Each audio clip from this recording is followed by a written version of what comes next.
चंदगड ग्रामीण रुग्णालयाच्या दुरुस्तीसाठी 1,90,00,000चा निधी मंजूर।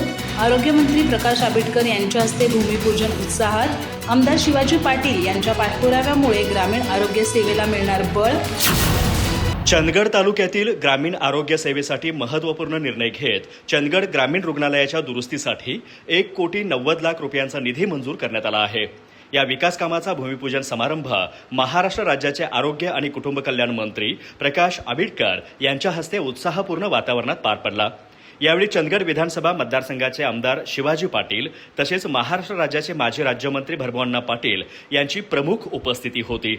चंदगड विधानसभा मतदारसंघातील नागरिकांना अधिक दर्जेदार आणि सुसज्ज आरोग्य सेवा उपलब्ध व्हाव्यात यासाठी आमदार शिवाजी पाटील यांनी सातत्याने शासनाकडे पाठपुरावा केला होता। त्यांच्या प्रयत्नांना यश मिळत ग्रामीण रुग्णालयाच्या दुरुस्तीसाठी मोठा निधी मंजूर झाला आहे। या निधीतून रुग्णालयातील विविध विभागांचे आधुनिकीकरण, इमारतीची दुरुस्ती तसेच अत्यावश्यक सुविधा उभारण्याची कामे हाती घेतली जाणार आहेत। भूमिपूजनानंतर आरोग्यमंत्री प्रकाश आंबेडकर यांनी ग्रामीण रुग्णालयाची प्रत्यक्ष पाहणी करून संबंधित अधिकाऱ्यांना आवश्यक त्या सूचना दिल्या। रुग्णांना अधिक चांगल्या सुविधा उपलब्ध व्हाव्यात, उपचार प्रक्रियेत कोणतीही अडचण निर्माण होऊ नये तसेच आवश्यक वैद्यकीय सेवा तातडीने सुरू करण्यात याव्यात अशा स्पष्ट सूचना त्यांनी अधिकाऱ्यांना दिल्या।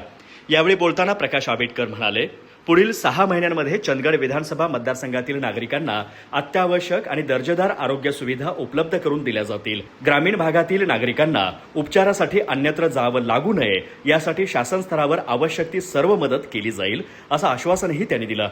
या कार्यक्रमास प्रांताधिकारी एकनाथ काळबांडे, गडहिंग्लज कृषी उत्पन्न बाजार समितीचे सभापती भाऊकू गुरव, पंचायत समिती सदस्य रवींद्र बांदिवडेकर, सुवर्णा कुंभार, मनस्विनी कांबळे, स्वप्नील इंगवले, चंदगड नगरपंचायतीचे नगराध्यक्ष सुनील कानेकर, तहसीलदार राजेश चव्हाण, गट विकास अधिकारी वृषाली यादव, तालुका आरोग्य अधिकारी डॉक्टर सोमजाळ, शांतारामबापू पाटील, दीपक पाटील, चंद्रशेखर पाटील, जयपाल मुन्नोळी, अशोक कदम, संग्रामसिंह अडकुळकर, प्रताप सूर्यवंशी, अंकुश गवस, श्रीशैल नागराळ, बसवराज कंकणवाडी, चंद्रकांत कुंभार, भारती जाधव, पत्रकार बांधव, आजी माजी सैनिक तसेच ग्रामस्थ मोठ्या संख्येने उपस्थित होते। चंदगड ग्रामीण रुग्णालयाच्या दुरुस्तीमुळे तालुक्यातील आरोग्य सेवेला नवी दिशा मिळणार असून नागरिकांकडून या निर्णयाचं स्वागत करण्यात येत आहे। अधिक माहिती आणि ताज्या घडामोडींसाठी आजच आमचे चॅनल सबस्क्राईब करा।